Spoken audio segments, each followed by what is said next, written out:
नमस्कार, माउन्टेन समाचारमा स्वागत छ। म सचिता बुढाथोकी। नमस्कार, म सिमरन गौतम। सुरुमा अहिलेसम्मका मुख्य समाचार।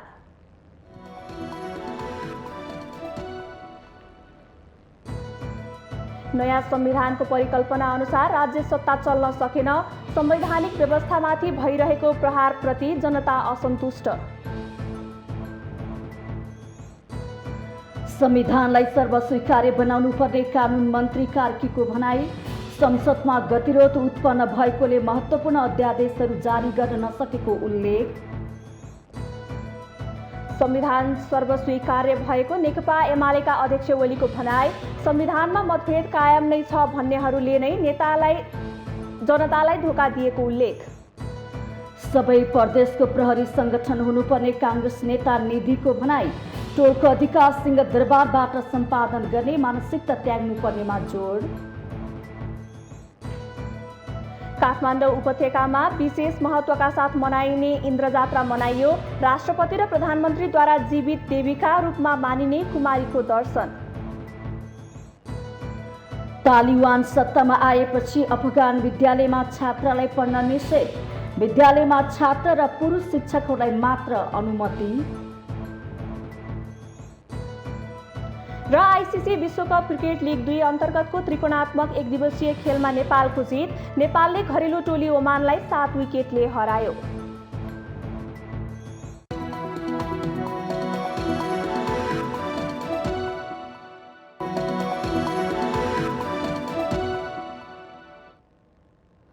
अब समाचार विस्तारमा। नेपालको नयाँ संविधान जारी भएको 6 वर्ष पुरा हुँदा पनि कार्यान्वयनको विषय निराशाजनक अवस्थामा छ। मूल नेतृत्वले प्राप्त उपलब्धिहरू समेत संस्थागत गर्न सकेन। राज्यका हरेक क्षेत्रमा संविधान भन्दा पनि व्यक्तिको प्रभाव बढी देखिएको छ, जसको कारण संवैधानिक व्यवस्था एकातिर, देश र जनता अर्कोतिर छन्। नयाँ संविधानले थुप्रै विकृति मौलाए तर व्यवस्था मजबुत हुन सकेन। त्यसैले यो संविधान कागजमा जति राम्रो व्यवहारमा त्यति नै उपेक्षित भएको छ।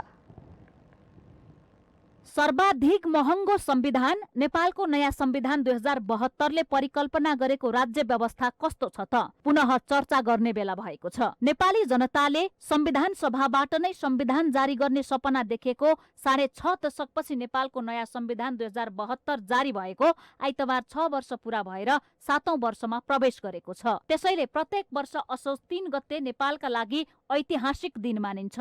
तर गम्भीर ढंगले सोच्ने हो भने वर्तमान संविधान कार्यान्वयनमा थुप्रै नै चुनौती देखा परेका छन्। यो संविधान जारी गर्ने बेला नै छिमेकी देश भारतले रुचाएन। उसले नरुचाएपछि भारत समर्थित देशहरूले पनि यो संविधानलाई स्वीकार गरेनन्।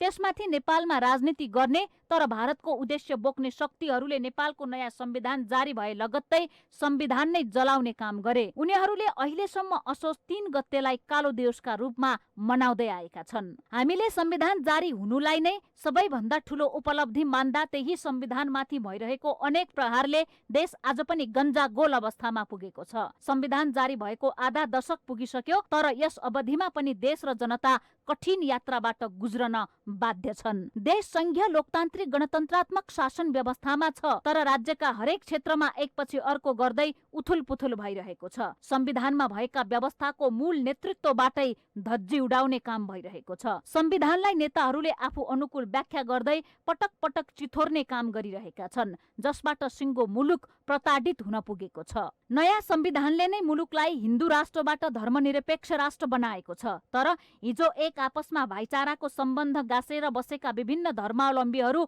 आज धर्मकै बहानामा एक अर्काप्रति मनमा तुस पालेर बसेका छन्। मुलुक संघीयतामा जानु नै यो संविधानको ठूलो उपलब्धि मानियो।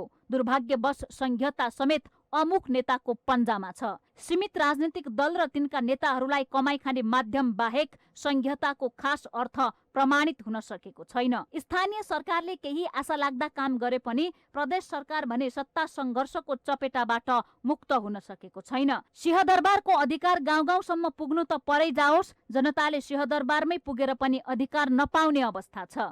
संघीयताले देशलाई थाम्नै नसक्ने गरी आर्थिक व्ययभार समेत बढाएको छ।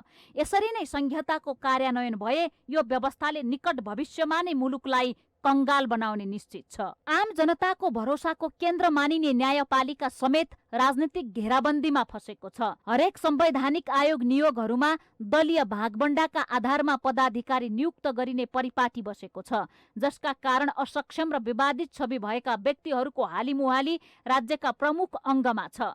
योग्यता, क्षमता, इमान्दारिता र नैतिकता भएका व्यक्तिहरू राज्यबाट उपेक्षित छन्। नेताका आसेपासेहरू भन्सुनकै आधारमा राज्यका महत्त्वपूर्ण पदमा सजिलै पुगिरहेका छन्। यस्तो प्रवृत्तिले संवैधानिक व्यवस्थाकै खिल्ली उडेको छ। यसले जनताले गरेको त्याग र बलिदानको समेत अपमान भएको छ। यो संविधानको राम्रो पक्ष भनिएको समानुपातिक समावेशी सिद्धान्त समेत किनबेचको विषय बन्नु अर्को दुखद पक्ष हो। संविधानले जनतालाई सबैभन्दा माथि राखेको छ। यो संविधानलाई विश्वकै उत्कृष्ट संविधान भनेर व्याख्या गरिन्छ, तर यसको कार्यान्वयन पक्ष ज्यादै निराशजनक छ। संविधानका धारा, उपधारा, दफा, उपदफामा जे लेखिए पनि नेताहरूको प्रवृत्ति नफेरिदा संविधान लेखिएको दस्तावेज सिवाय केही हुन सकेको छैन। आज पनि शिक्षा, स्वास्थ्य, बेरोजगारी जर्जर अवस्थामा छ। संविधानका मूल उद्देश्यप्रति नै राज्य गम्भीर हुन सकिरहेको छैन। त्यसैले यो संविधान आफैमा स्पष्ट छैन भनेर बारम्बार विज्ञहरूले भनिरहेका छन्। दलीय लुछाचुडीले गर्दा वर्तमान व्यवस्थाको सर्वोच्च निकाय संसद समेत लथालिङ्ग अवस्थामा छ। संविधान फेरियो तर नेता र नेतृत्वको संस्कार फेरिन सकेन। त्यसको उपज हो संसद राजनीतिक खिचातानीको भुमरीमा छ। संसद अङ्क गणितमा सीमित बनेको छ। विश्वकै ठूलो प्रजातान्त्रिक मुलुकमा कुनै पनि लिखित संविधान छैन, तर त्यहाँका जनताले पूर्ण रूपमा प्रजातान्त्रिक व्यवस्था उपभोग गर्न पाएका छन्। यसबाट नेपालले सिक्न जरुरी छ। हुन त संविधान आफैमा निर्विकल्प दस्तावेज होइन, यसमा थुप्रै त्रुटिहरू पनि छन्। तथापि देशसँग एउटा संविधान छ, जुन संविधानमा राम्रा र नराम्रा दुवै पक्ष छन्। त्यसमध्ये संविधानका राम्रा पक्ष पहिल्याउनु आजको आवश्यकता हो। नेताहरूले अहिले पनि राजनीतिक कुरा मात्र गरिरहेका छन्, तर यो संविधानको सही कार्यान्वयन गरेर देशलाई आर्थिक क्रान्तिको बाटोमा डोर्याउनु आजको तत्काल आवश्यकता हो। आर्थिक पक्ष सबल नभएसम्म संविधानका जुनसुकै धारा पल्टाए पनि जनताको अधिकार सुरक्षित हुन सक्दैन। संविधान कार्यान्वयन गराउने पात्र र प्रवृत्ति फेरिन जरुरी छ। अन्यथा यो संविधान कागजमै सीमित रहनेछ र संविधानमाथिको हमला जारी रहनेछ। माउन्टेन टेलिभिजन SD राजनीतिक ब्युरो।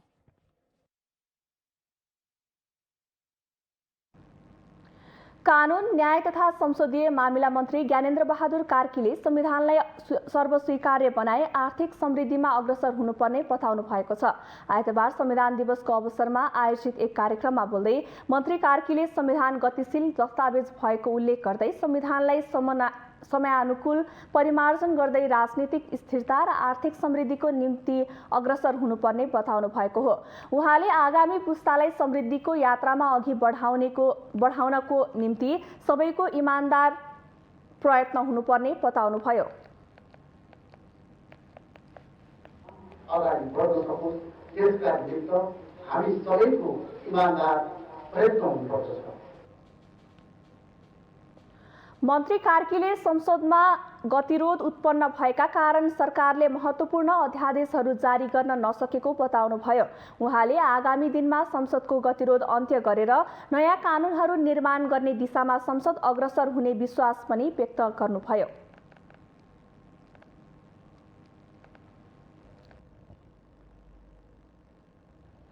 नेकपा एमालेका अध्यक्ष केपी शर्मा ओलीले नेपालको संविधान सर्वस्वीकार्य भएको बताउनु भएको छ।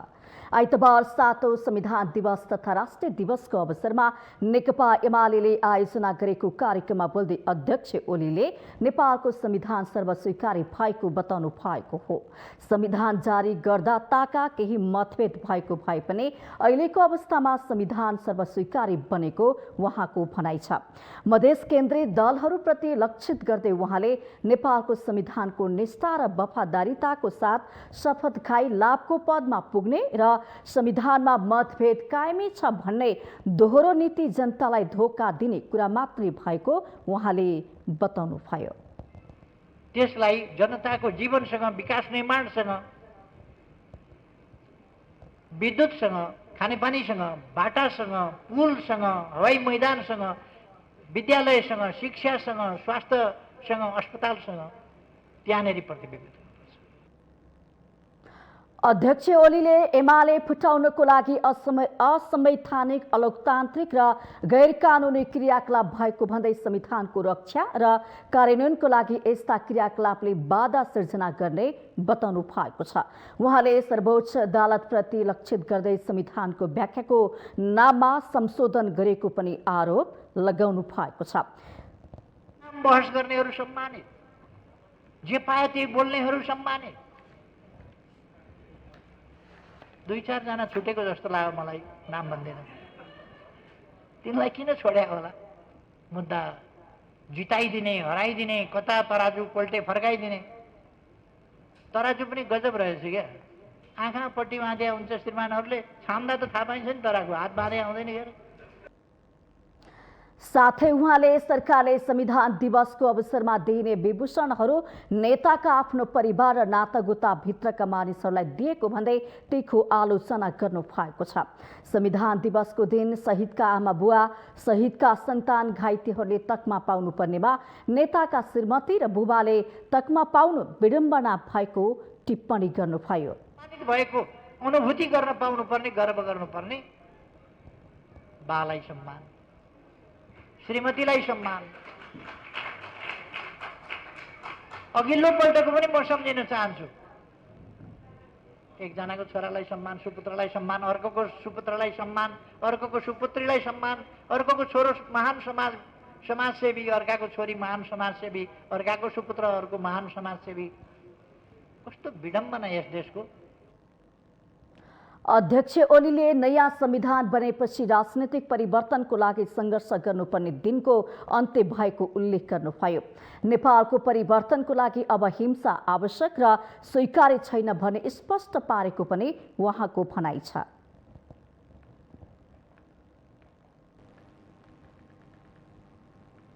जनताका प्रतिनिधिले लेखेको संविधान लागू भएको 6 वर्ष पूरा भयो।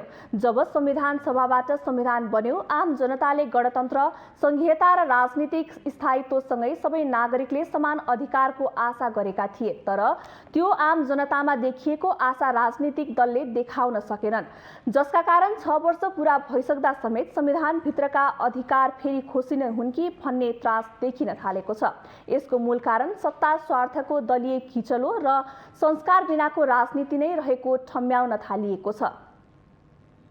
2072 साल असोज 3 गते जारी भएको संविधानका खास विशेषता गणतन्त्र, संघीयता, धर्मनिरपेक्षता, समावेशी र समानुपातिक प्रतिनिधित्व लगायत जनताको जीवनस्तर परिवर्तन पनि हो। तर त्यसअनुसार परिवर्तनको छनक देखिएको छैन। राजनीतिक दलका नेताले संविधानलाई सही दिशामा कार्यान्वयन भन्दा पनि आफू अनुकूल बनाउन खोज्दा मुलुकमा समस्या बढ्दैछन्। संविधानले व्यवस्था गरेको संसदीय सर्वोच्चतालाई छल्दै अध्यादेशबाट शासन चलाउने कोसिस भइरहेको छ। संसद छलेर ल्याइएका अध्यादेश पनि निष्क्रिय हुँदा शासन पद्धति असफलतिर जाँदैछ कि भन्ने चिन्ता थपिएको छ। तर राष्ट्रिय सभा सदस्य डाक्टर खिमलाल देवकोटा भने संविधान र संघीयता नयाँ प्रणाली भएका कारण कार्यान्वयनमा केही समय लाग्ने बताउनुहुन्छ। संविधान जारी गरेको अहिले 6 वर्ष पुरा भएर 7 वर्ष भयो। फेरि छोटो समय पनि छ नि, किनभने अब मानुस् न, अमेरिकन संविधान भनेको 1776 मा आएको संविधान भयो होइन। भारतको संविधान पनि 1950 को संविधान भयो। त्यहाँ पनि धेरै असन्तोष छ नि, अझै पनि छैन होइन। अमेरिकामा छ, बेलायतमा छ होइन। चाहे एकात्मक देश हुन्, चाहे सङ्घात्मक देश हुन् होइन, किनभने पर्फेक्सन संसारमा कुनै पनि सेक्टरमा कहीँ पनि हुँदैन, किनभने असन्तोष हुन्छ। तर कसरी सर्भिस दिने नागरिकले खोजेको छिट्टो छरितो सेवा हो। नयाँ संविधान जारी भएको 6 वर्षमा 4 पटक संविधान संशोधन भइसकेको छ। तर समस्या जिउको त्यौँ छ। संविधानको मुद्दालाई तराई केन्द्रित दलहरूले पनि सत्ताको भर्याङ्कै रूपमा उपयोग गर्दै आएका छन् र अझै उनीहरू संविधानप्रति सन्तुष्ट छैनन्। हरेक मुलुकमा के छ भने संसदीय व्यवस्था एक किसिमको फोहरी खेल हो र हाम्रो जस्तो मुलुकमा भन्नुहुन्छ भने संसदीय व्यवस्था असफल भइसकेको छ। यो अहिलेको नेपालको संसदीय व्यवस्था पनि यो विकृतिमूलक संसदीय व्यवस्था हो। यो चलिआएको संसदीय प्रणाली हो। भलै त्यो पनि ठिक छैन मेरो विचारमा, तर यो त त्यो पनि होइन, त्यसको पनि विकृति रूप हो। संविधानले भने जस्तो दलहरूकै पार्टी संरचना समावेशी छैन। संघीयता कार्यान्वयन गर्ने महत्त्वपूर्ण थलो प्रदेश सरकारहरू केन्द्रकै सिको गर्दै सत्ताको दाउपेचमा रमाएका छन्। जनतालाई महँगी, जनतालाई चाहिँ भ्रष्टाचार, जनतालाई चाहिँ आतंक र विदेशी हस्तक्षेप बढेको छ। यो संविधान जनतालाई चाहिँ सार्वभौम सत्ता बनाउन सकेको छैन। नेता सर्वोच्च भनेछ, जनता सर्वोच्च बनाउनको लागि यो संविधान भनेका थिए। अहिले चाहिँ नेताहरू चाहिँ सर्वोच्च बनेका छन्। जनताले अपेक्षा गरेको थियो आम पब्लिक नेपालले, त्यो चाहिँ 1% पनि जनताले यो संविधानबाट कुनै कुरा पनि फाइदा भएको अनि जनताको चाहिँ संविधान भएको कानुनी राज्य भएको हामीले चाहिँ 1% पनि हामीले यो संविधानबाट महसुस गर्न पाएका छैनौँ। संविधान बनिसकेपछि संविधान सभा मार्फत नेपाली जनताको आकाङ्क्षा अनुसार नेपालमा चाहिँ एउटा राजनीतिक ढङ्गले चाहिँ स्थायित्व हुनुपर्थ्यो र जसरी चाहिँ हिजो निरङ्कुश शासन व्यवस्था भएर सङ्घीय लोकतान्त्रिक व्यवस्थामा स्थापना भइसकेपछि सबै जनताको चाहिँ आधारभूत ढङ्गले शिक्षा, स्वास्थ्य, रोजगारीका हकमा चाहिँ संविधानमा उल्लेखित भए पनि संविधान एउटा खोस्राको रूपमा मात्र आज स्थापित छ र 2074 सालको निर्वाचनपछि बहुमतको सरकार चलाएको एमाले पार्टीको आन्तरिक विवादका कारण 2 पटक प्रतिनिधि सभा विघटन गर्यो र अदालतले संसद टिकाउनका साथै नयाँ सरकारसम्म बनाइदिनुपर्ने अवस्थाले दलहरूप्रतिको विश्वास टुट्दै गएको छ। कोरोना महामारी, बाढी पहिरोले मुलुक दिन प्रतिदिन शिथिल बन्दै गएको छ। दलीय स्वार्थकै कारण संसद चल्न सकेको छैन। कार्यान्वयन भनेको एक्जिक्युटिभ भनेको चाहिँ व्यावहारिक पक्ष हो। अब संवैधानिक सैद्धान्तिक पक्ष र व्यावहारिक पक्षमा समन्वय हुन सकेको छैन। सैद्धान्तिक पक्ष र व्यावहारिक पक्षमा समन्वय नभएकोले यो चाहिँ परिस्थिति आएको हो। त्यो भएर हाम्रो चाहिँ अहिलेको प्रयास के छ भन्दामा यो संविधानलाई सफल पार्नका लागि सैद्धान्तिक पक्ष अर्थात् संविधान र व्यावहारिक पक्ष अर्थात् कार्यकारिणीतिरको चाहिँ के छ भने समन्वय गरेर अगाडि लिएर गएर चाहिँ यो संविधानलाई सफल पार्न पर्छ। राजनीतिक नेतृत्वले आफूलाई हित हुने जति कानुन कार्यान्वयन गर्ने र हित नहुने भएपछि मिचेर अघि बढ्ने अवस्था छ। यसले लोकतान्त्रिक अभ्यास, सुशासन र स्थिरतामा यो भन्दा लाजमर्दो विषय अरू के हुन सक्ला र। माउन्टेन टेलिभिजन HD का लागि बटुक राजगिरीको रिपोर्ट। नेपाली कांग्रेसका उपसभापति विमलेन्द्र नेदीले संघीयताको सम्वर्धनको लागि सबै प्रदेशको आफ्नो प्रहरी संगठन हुनुपर्ने बताउनु भएको छ। आइतबार महेन्द्र नारायण नेदी स्मृति प्रतिष्ठानले काठमाडौँमा आयोजना गरेको वर्तमान राजनीतिक अभ्यास र संविधान विषय कार्यक्रममा बोल्दै उपसभापति नेदीले संघीयताको सम्वर्धनको लागि 7वटै प्रदेशको आफ्नो प्रहरी संगठन हुनुपर्ने बताउनु भएको हो। संविधानमा नै सबै प्रदेशको आफ्नै प्रहरी हुने व्यवस्था भए पनि हालसम्म संविधानको सुव्यवस्था कार्यान्वयन हुन नसकेको उहाँको भनाइ छ। संघीयताको सम्वर्धनको लागि पहिलो, दोस्रो र तेस्रो प्राथमिकता सबै प्रदेशका प्रहरी संगठन बनाउनु पर्नेमा उहाँले जोड दिनुभयो। 7 प्रदेशमा सबै प्रदेशको आफाफ्नो प्रहरी, प्रादेशिक प्रहरीको व्यवस्था तत्काल होस्, म त्यो भन्न चाहन्छु। म आज संविधान दिवसको अवसरमा भन्न चाहन्छु, आजको आवश्यकता संघीयतालाई सम्वर्धनको लागि पहिलो प्राथमिकता सबै प्रदेशको प्रहरी, दोस्रो प्राथमिकता सबै प्रदेशको प्रहरी, तेस्रो प्राथमिकता सबै प्रदेशको प्रहरी। उपसभापति नेदीले नेताहरूले नै संघीयता अनुकूलको मानसिकता बनाउन नसकेको टिप्पणी गर्नुभयो। नेताहरूमा टोलको अधिकार पनि सिंहदरबारबाट सम्पादन गर्ने मानसिकता रहेको भन्दै उहाँले नेताहरूले संघीयताको बारेमा जनतालाई प्रशिक्षित गर्ने र आफूहरू पनि प्रशिक्षित हुनुपर्ने बताउनु भएको थियो।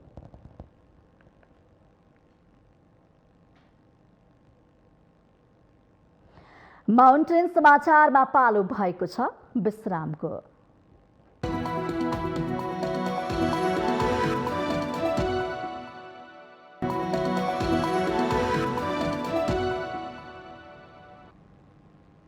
विश्रामपछि स्वागत छ। अब बाँकी समाचार। संविधान दिवसको अवसरमा खुसियाली मात्र नभई विरोध पनि देखिएको छ। संविधान जारी भएको 6 वर्ष पूरा भएको भए पनि संविधानप्रति असन्तुष्टि जनाउँदै केही समूह तथा दलहरूले असोज 3लाई कालो दिनको संज्ञा दिँदै विरोध जनाएका हुन्। 2072 सालको संविधानले आदिवासी, जनजाति, मधेसी, दलित र पिछडिएका वर्गहरूको हक अधिकारको सुनिश्चितता नगरेको भन्दै आदिवासी जनजाति महासंघ, नेकपा क्रान्तिकारी माओवादी लगायतले सामूहिक रूपमा विरोध जनाएका हुन्। यो संविधान दिवसमा हामी खुसी भएर संविधान दिवस मनाउनु पर्ने हो, तर संविधान चाहिँ जारी भएदेखि नै हामी आदिवासी जनजातिहरूले पनि यो चाहिँ संविधानको खारेजीको माग गरेर विरोध गरिरहेछौँ। अब यसको खास कारण के भनेदेखि 62-63 को जनआन्दोलनपछि बनेको संविधानले नेपाली जनतालाई जसरी चाहिँ एउटा अधिकार सम्पन्न बनाउनु पर्ने हो, सार्वजनिक चाहिँ एउटा नागरिकको रूपमा उनीहरूको अधिकार सुनिश्चित गर्नुपर्ने हो। त्यो यो संविधानले त्यो कुनै पनि गरेन। त्यसैगरी नेपाली जनताको हकहित र अधिकारको रक्षाका लागि नभई बाह्य शक्तिहरूको चलखेलमा संविधान घोषणा भएको हुँदा जारी संविधानलाई खारेज गरेर 2047 सालको संविधानको पुनर्बहाली हुनुपर्ने मागसहित नेपाली काङ्ग्रेस बीपीले सभाको आयोजना गरेर विरोध जनाएको यो संविधान मैले भने न मधेसी जनतालाई समेट्न सक्यो, न महिलाहरूलाई समेट्न सक्यो, न यहाँको आदिवासी जनजाति र उत्पीडित वर्गलाई समेट्न सक्यो, न यसले राष्ट्रियतालाई नै बचाउने खालको संविधान बन्यो। यसले केवल बनायो भने केही नेताहरूको पद बचाउने मात्रै काम गर्ने र आफूमा छलफल नगरेर विदेशी डलरमा आए ती संविधान जारी गरियो। त्यसको हाम्रो घोर आपत्ति छ। यो राष्ट्रियता बेच्ने संविधान हामीलाई चाहिन्न। त्यसका लागि नेपाली काङ्ग्रेस यसको विरोधमा छ। विरोधका बीच यसपटक पनि देशभर विभिन्न कार्यक्रमहरूको आयोजना गरेर संविधान जारी भएको 6 वर्ष पूरा भएको अवसरमा संविधान दिवस मनाइएको छ।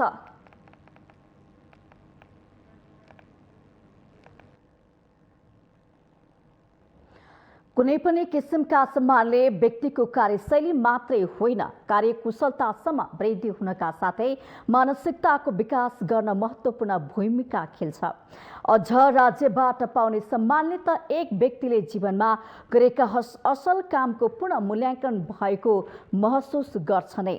त्यसै कारणले पनि हरेक वर्ष नेपाल सरकारले संविधान दिवस तथा अन्य महत्त्वपूर्ण दिनहरूमा विभिन्न क्षेत्रका व्यक्तिहरूलाई सम्मान र पदक प्रदान गर्दै आएको छ। तर पछिल्लो समय राज्यले प्रदान गर्ने सम्मानमा पक्षपात हुने र आफू अनुकूलका व्यक्तिहरूलाई प्रदान गर्ने संस्कारको विकास भएको छ।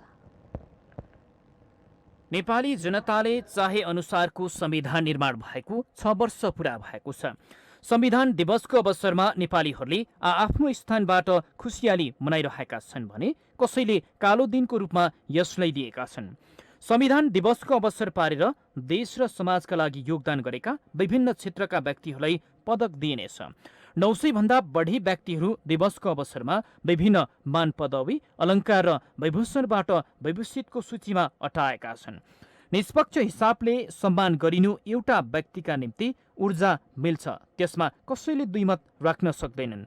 तर केही वर्ष यता सरकारले सम्मान गर्ने र सम्मान पाउने व्यक्तिहरू के साँच्चै सम्मान पाउन लायक हुन् त भन्ने प्रश्न उब्जिएको छ। सम्मान पाउनेहरूमा देशका शीर्ष दल र नेताका आसेपासेदेखि परिवारका सदस्य समेत देखिएका छन्। यस्तो देख्दा लाग्छ देशमा भ्रष्टाचार मात्रै होइन, नातावाद र कृपावाद समेत उत्तिकै मौलाएको छ। यो त एकदमै नहुने काम भइरहेको छ। पुरस्कारप्रतिको आस्था नै घटेर केही दशक अगाडिदेखि नै कुनै व्यक्तित्वहरूले चाहिँ पुरस्कार पनि लिन मान्नुहुन्न, किनभने बिचबिचमा यस्तो चाहिँ असान्दर्भिक असम्बन्धित व्यक्तिहरूलाई जो चाहिँ जनसाधारणले पनि बुझ्छन्, त्यो जनसाधारणले पनि पाउन नपर्ने व्यक्ति हो भनेर ठानिएको व्यक्तिले जब पुरस्कार पाउँछ, जनतामा त्यसै पनि राजनीतिप्रति नकारात्मक धारणा छ। त्यो माथि त्यो नकारात्मक धारणालाई मलजल हुने काम मात्रै हो। नातावाद, कृपावाद, दया अनि यो फरियावाद पनि भन्छ यस्तोलाई। यस्तो किसिमले वितरण गरेको पुरस्कारप्रति जनताको असन्तुष्टि त आइ नै हाल्छ। सम्मानका विषयमा उठ्ने यस्ता प्रश्नको जवाब स्वयं सम्मानित हुनेहरूसँग समेत नहोला।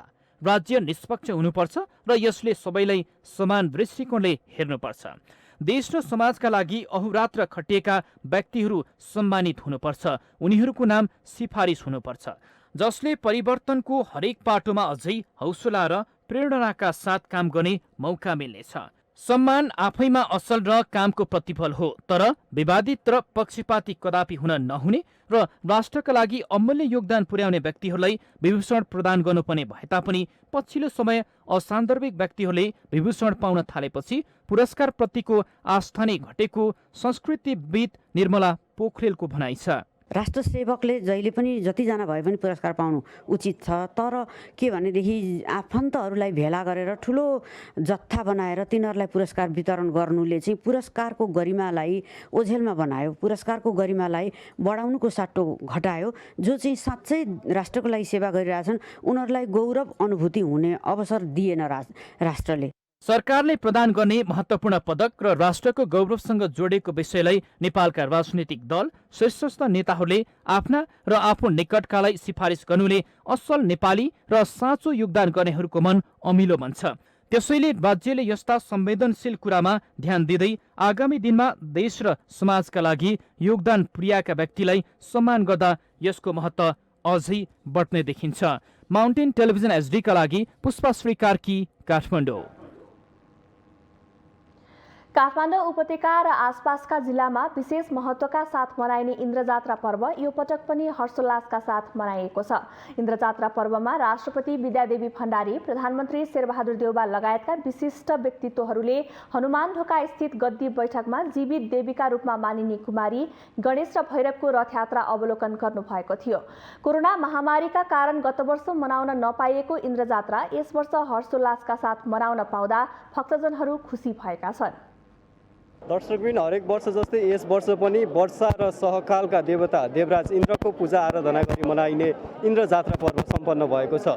हरेक वर्ष जस्तै भाद्र शुक्ल चतुर्दशीको दिन मनाइने यो पर्व काठमाडौँ लगायत भक्तपुर, ललितपुर र आसपासका जिल्लाहरूमा विशेष हर्ष उल्लासको साथ मनाइने गरिन्छ।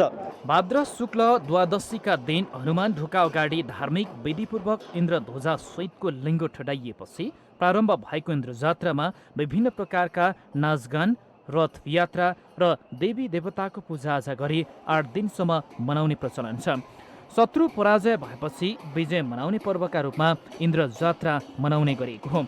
इन्द्रध्वजको पूजा गरी शक्ति प्राप्त गरेर प्रदर्शन गर्ने पर्वका रूपमा पनि इन्द्रजात्राले लिइन्छ।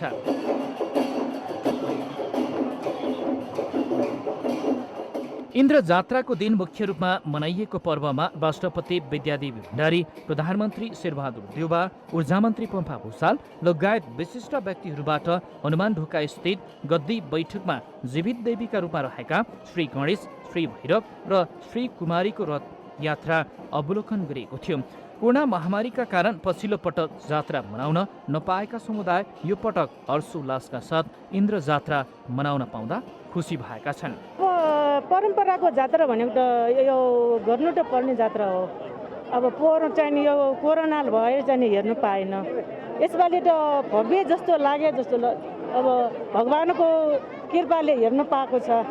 अब भगवानको कृपाले यो कोरोना सोरोना सबै हटेर जानुहोस्। आजको जुन किसिमको एउटा माहौल छ, यो माहौल देखेर मलाई अत्यन्तै खुसी र रमाइलो पनि लागेको छ। म साँच्चीकै भने जात्रा त्यति धेरै पहिला जुन बच्चामा जात्रा अत्यन्तै रोचक र रुचाउने थिएँ, तर परिस्थिति यो हुलमुल र यस्तो भएको कारणले म त्यति जात्रामा त्यति संलग्न हुन्न थिएँ।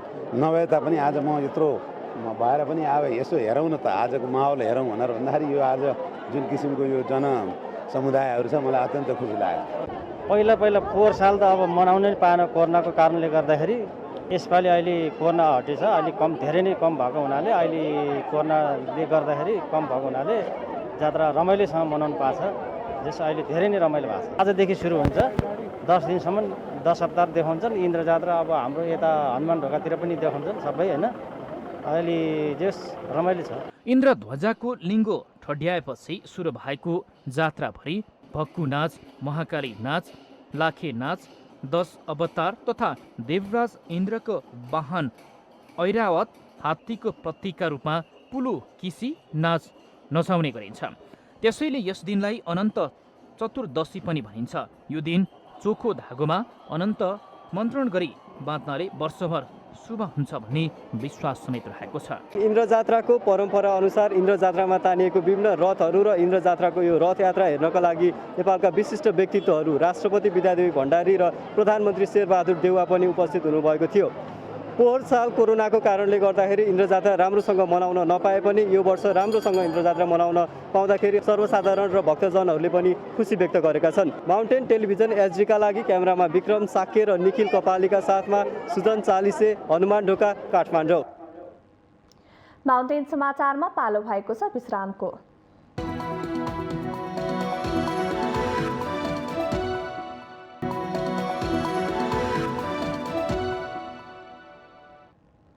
विश्रामपछि स्वागत छ। अब बाँकी समाचार। नेकपा एकीकृत समाजवादीका अध्यक्ष माधव कुमार नेपालले संविधानको मर्म र भावनालाई व्यवहारमा रूपान्तरण गर्न आफ्नो तर्फबाट इमानदार प्रयास गर्न सबैमा आह्वान गर्नु भएको छ। संविधान दिवसको अवसरमा अध्यक्ष नेपालले जनताको व्यापक सहभागितामा संविधान सभाले बनाएको संविधान कार्यान्वयन मार्फत नै संविधानले परिकल्पना गरेको समाजवाद स्थापना गर्न सकिने बताउनु भएको हो। पूर्व प्रधानमन्त्री नेपालले 5 दलीय गठबन्धनको नेतृत्वमा आफ्नो सडक आन्दोलनले मुलुकलाई प्रतिगमनबाट जोगाउन र संविधानको रक्षा गर्न सफलता प्राप्त गरेको पनि स्मरण गर्नु भएको छ।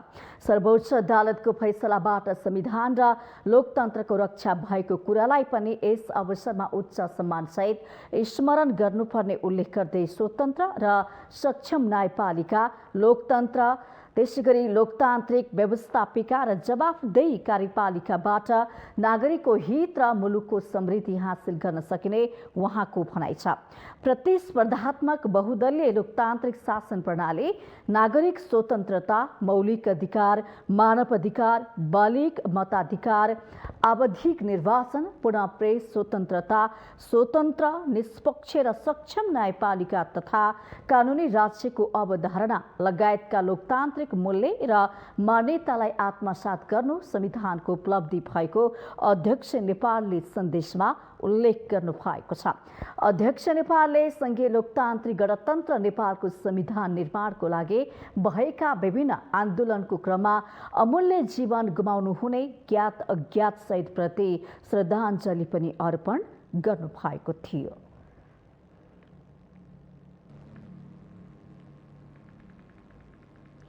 पूर्व राजपरिवारकी एक महत्त्वपूर्ण सदस्य हिमानी शाह अहिले आफ्नै नाममा ट्रस्ट खोलेर समाजसेवामा व्यस्त छिन्।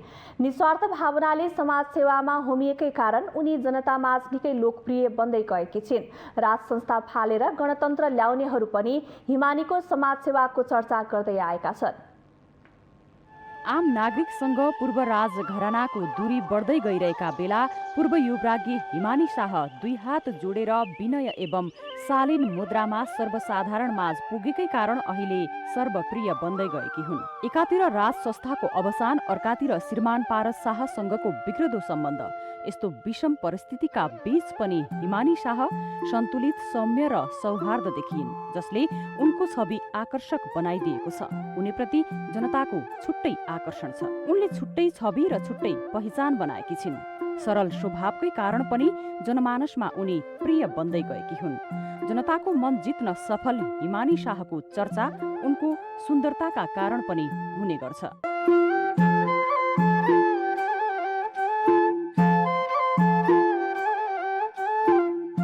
राज संस्थाको अवसान भए लगत्तै हिमानी कोष स्थापना गरेर उनी सर्वसाधारणमाझ घुलमिल हुन पुगिन्। कहिले पहाड, कहिले तराईका विद्यालयमा पुस्तक कपी बोकेर पुग्नु उनको दिनचर्या बन्यो। दोलखाको नाम्दोबाट शिक्षा, खानेपानी र सिँचाइको कामबाट सुरु गरिएको समाजसेवा अहिले देशव्यापी बन्दै गएको छ। कतिपयले हिमानी कोष मार्फत राजनीतिक सक्रियता बढाएको आरोप लगाए पनि जनता भने उनको कामको खुलेर प्रशंसा गर्छन्।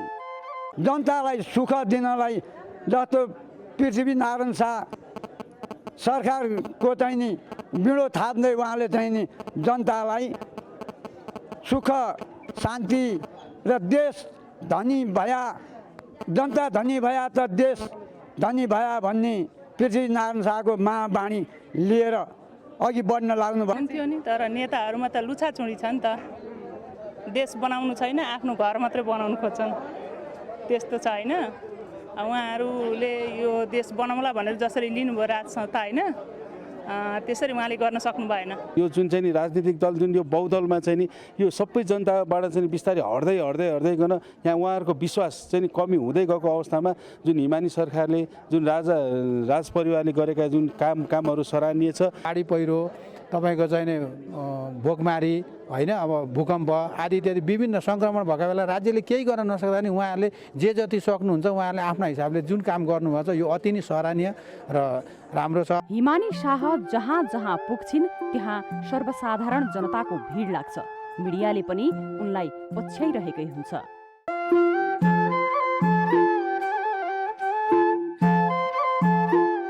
धर्म कर्ममा लगाव राख्ने उनी कुनै पनि विशेष तिथि पर्वमा मठ मन्दिरमा पुगिरहेकी हुन्छन्। भारतको राजस्थानको शिखर राज्यका राजपूत विक्रम सिंह र विपुला सिंहकी पुत्री पूर्व युवराज्ञी हिमानी राजघरानाकी यस्ती पात्र हुन् जसको छुट्टै ग्ल्यामर छ। राजसंस्था नरुचाउनेहरूले पनि हिमानी शाहको समाज सेवा र देश प्रेमप्रतिको लगावकै कारण उनको खुलेर प्रशंसा गर्ने गर्छन्। राजसंस्था फालेर गणतन्त्र ल्याउनेहरू हिमानीको समाज सेवाप्रति गर्व गर्दै आएका छन्। उनीहरूका लागि हिमानी शाह प्रेरणाकी पात्र समेत बनेकी छिन्। क्यामेरामा केशव श्रेष्ठका साथमा Radhika Joshi, mountain television HD। हामीसँग आर्थिक, अन्तर्राष्ट्रिय र खेल समाचार बाँकी नै छन्। माउन्टेन समाचारमा पालो भएको छ विश्रामको।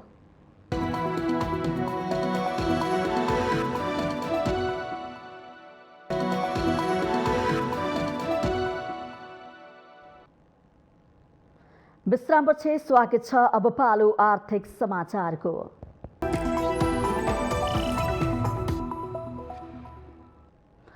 पदमार्गमा जाने पर्यटकलाई सहज वातावरण बनाइदिन व्यवसायीले सरकारसँग आग्रह गरेका छन्। नेपालमा कोरोना संक्रमणको जोखिम कम हुँदै गएको भन्दै व्यवसायीले पदमार्गमा जाने पर्यटकलाई खुकुलो बनाउन आग्रह गरेका हुन्। नेपालको पर्यटनको ठूलो हिस्सा ट्रेकिङ पर्यटन क्षेत्रमा रहेको र तत्काल ठूलो समूह बनाएर घुम्ने घुमाउने अवसर नदिए पनि पदयात्राको पर्यटनलाई खुला गर्नुपर्छ भन्ने आवाज उठ्न थालेको छ।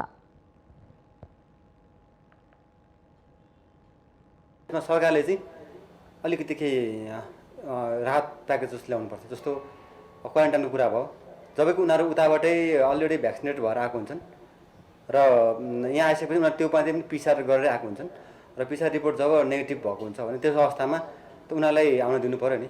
र अरू कुरा उनीहरू यहाँ आएपछि पनि त एक दिन त बस्नुहुन्छ उहाँहरू पनि, र 2 दिनसम्म त ठिकै हो, 2-3 दिनसम्म बस्नुहुन्छ। त्यसपछि पनि अब यहाँ आएर जसले उहाँले ह्यान्डल गर्नुहुन्छ उहाँहरू पनि जो गाइडहरू हुन्छ उहाँले पनि त अब पिछाड गरेको हुन्छ होइन। उहाँले अलिकति इन्जेक्सन पनि लिइसक्नु भयो भने यो अवस्थामा चाहिँ अब सरकारले अझै पनि कुनै पनि एउटा गेस्ट आउँछ भने उसलाई चाहिँ 10 दिनसम्म एउटा कोठामा थुनाइ राख्न चाहिँ एकदमै न्यायसङ्गत हुन्न। यस्तै ट्रेकिङ एजेन्सीको छाता संस्था टानका अध्यक्ष खुमबहादुर सुवेदीले अनअराइभल भिसा खुला गर्नुपर्ने र क्वारेन्टाइन बस्ने नियमलाई हटाएर पर्यटन क्षेत्रलाई चलायमान बनाउन सकिने बताउनु भएको छ। एकजना पर्यटक पदयात्रामा जाँदा कम्तीमा 20 जनाले रोजगारी पाउने र अर्थ उपार्जन हुने उहाँको भनाइ छ। त्यसैगरी 1.5 दशकदेखि सकारात्मक लयमा रहेको नेपालको पर्यटन व्यवसाय कोरोनाको कारण नराम्रोसँग थलिएको छ। तर संक्रमणको जोखिम कम भएका मुलुकबाट नेपालबारे चासो बढ्न थालेको ट्राभल व्यवसायीहरूले बताएका छन्। यसैगरी अहिले संक्रमणको दर क्रमशः घटिरहेको र खोप लगाउनेको संख्या पनि बढिरहेकोले विभिन्न क्षेत्रका पर्यटन व्यवसायीले सहज वातावरण बनाउन सरकारसँग अनुरोध गरेका छन्। माउन्टेन समाचारको अन्त्यमा अहिलेसम्मका मुख्य समाचार पुनः एकपटक।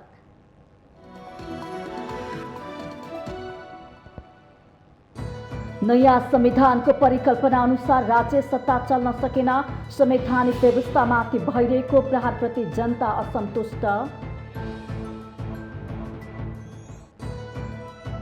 संविधानलाई सर्वस्वीकार्य बनाउनु पर्ने कानून मन्त्री कार्कीको भनाई। संसदमा गतिरोध उत्पन्न भएकोले महत्त्वपूर्ण अध्यादेशहरू जारी गर्न नसकेको उल्लेख। संविधान सर्वस्वीकार्य भएको नेकपा एमालेका अध्यक्ष ओलीको भनाई।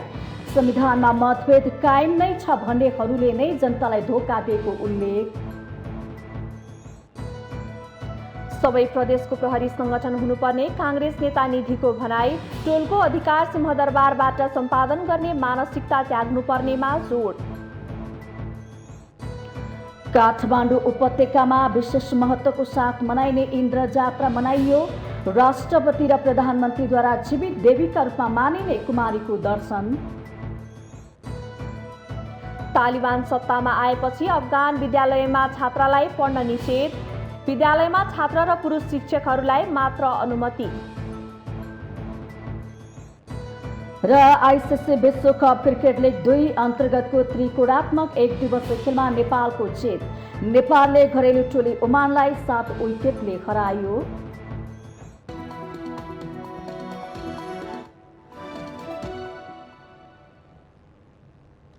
माउन्टेन समाचार अहिलेलाई सकियो। सत्य, तथ्य र निष्पक्ष समाचारका लागि माउन्टेन टेलिभिजन HD हेर्दै रहनुहोला। नमस्कार।